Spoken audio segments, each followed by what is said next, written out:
Well, this is a Ryobi pressure washer, power washer, whatever you want to call 2700. And if for some reason you start losing power in your water pressure, there's an adjustment back here. It's under this cap right here.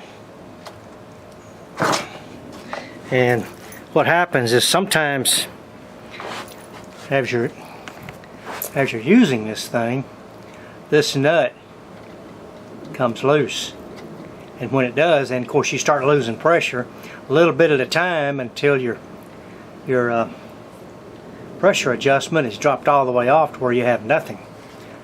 Now there's no way to really get the accurate adjustment, but if you just need to get through with a job, I'm going to show you how to adjust this to get you pressure where at least you can finish it up.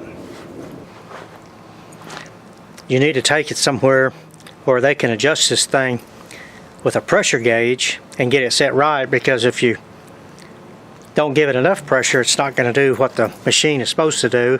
And if you give it too much, then you're going to put a lot of strain on the engine. So, but in any case, well, here we go. We're going to start this thing up.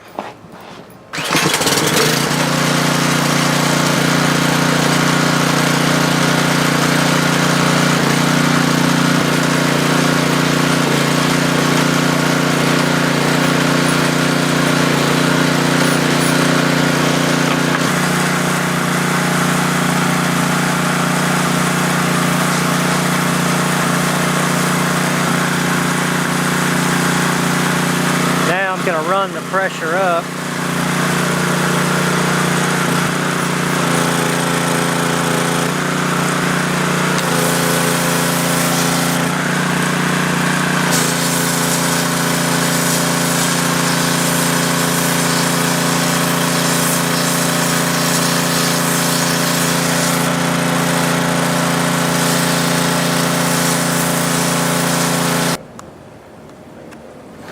You heard that thing going under a load as I was screwing down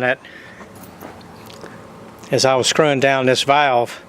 So you have to be careful you don't do it too much, because then you won't be able to start the engine. I'm going to try it right now. I think I've got it run down too far.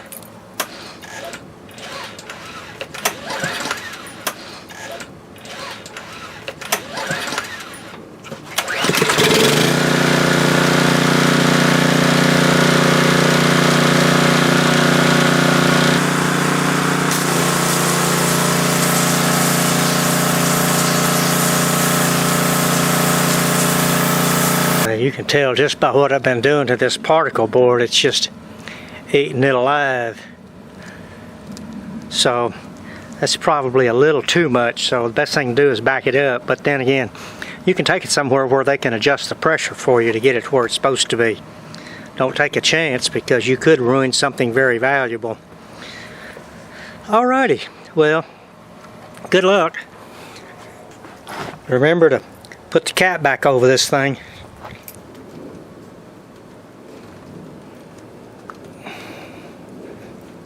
Alrighty.